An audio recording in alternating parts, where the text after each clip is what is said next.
एक बूढ़ी औरत की कहानी जो आपको एक सीख दे। एक समय की बात है, एक छोटे से गांव में एक बुजुर्ग महिला रहती थी। उनका नाम राधा था। राधा बहुत ही दयालु और सहानुभूतिपूर्ण थी। वह बहुत गरीब थी, लेकिन उनकी गरीबी उनकी स्नेह और दया को कभी कम नहीं कर सकी। राधा का एक ही बेटा था, जिसका नाम रामू था।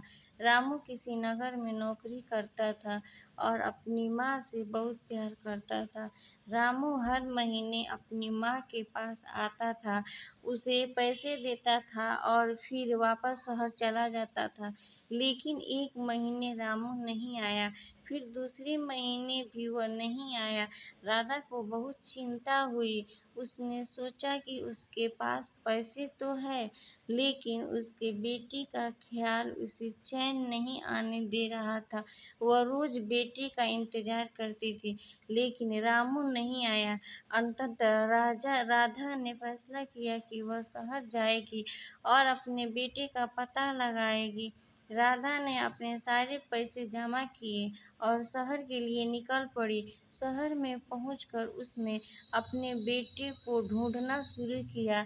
दिनों बीत गए, लेकिन वह अपने बेटों का पता नहीं लगा सकी। उसके पास पैसे भी खत्म हो गए थे। राधा की चिंता बढ़ गई, लेकिन उसने हार नहीं मानी। एक दिन वह एक दुकान के सामने बैठी थी और रो रही थी। दुकानदार ने उसे देखा और उससे दुख का कारण पूछा। राधा ने अपनी कहानी सुनाई। दुकानदार ने उसे अपने बेटे के बारे में बताया। रामू ने एक हादसे में अपनी जान गंवाई थी। राधा यह सुनकर टूट गई। उसने अपने बेटे के नाम की मिट्टी अपने हाथों से चूमी।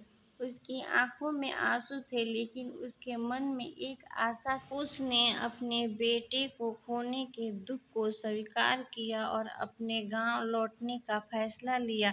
राधा की कहानी हमें यह सीख देती है कि जीवन में कठिनाइयाँ आएगी, लेकिन हमें कभी हार नहीं माननी चाहिए।